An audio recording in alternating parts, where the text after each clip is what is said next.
Okay, so like we're diving into some really interesting stuff today. Yeah. I mean, I was surprised by this. Yeah, absolutely. We're talking cash. Cash money. Like good old-fashioned paper money. Right, the stuff we thought was going extinct. Yeah, exactly. And we've got this research piece by Takono Economics. Mm-hmm. They took a close look at India and China, two of like the biggest economies out there. Huge economies, totally different situations, though. Right.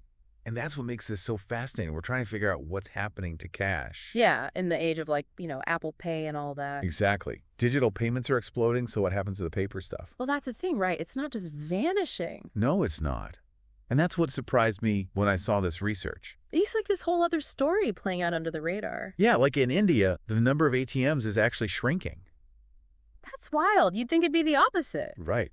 Like a booming economy, more people needing cash. Yeah, you'd assume more ATMs, not less.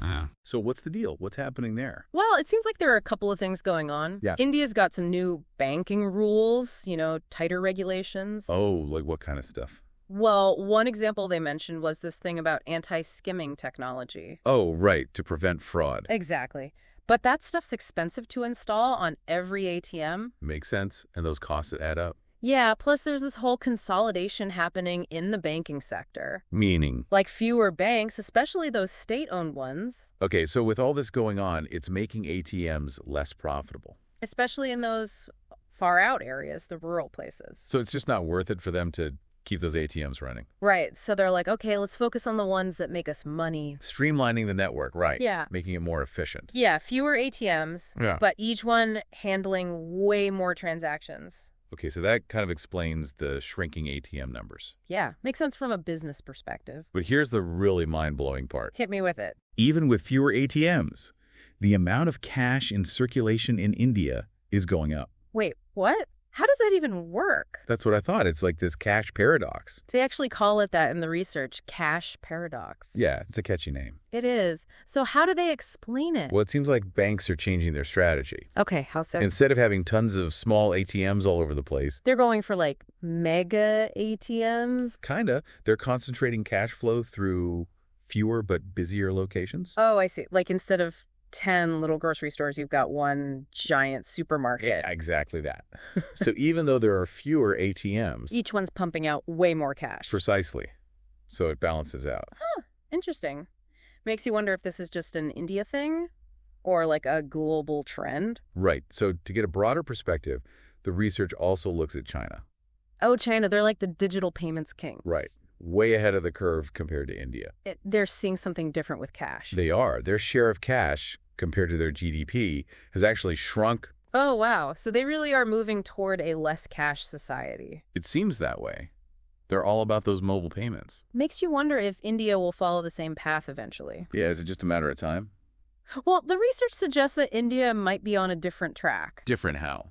They're way behind China in digital transactions, obviously. Yeah, that's clear. But here's the kicker. Their digital infrastructure is mostly public. Oh, interesting. So it's like a national project. Yeah, and that could mean faster, wider adoption of digital payments. Because everyone has access to the same systems. Exactly. It's not all driven by private companies competing. That's a huge difference. Imagine the potential for change. It's massive.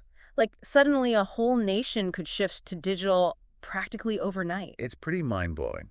But as this research reminds us, there's more to the story than just the numbers. Totally. It's not just about technology and infrastructure. Like what else is going on? Well, they talk about demographics. Okay, how do those play into it? For example, older folks tend to stick with cash. They're more comfortable with it, right? Yeah, it's familiar. They've been using it their whole lives. It's hard to teach an old dog new tricks, as they say.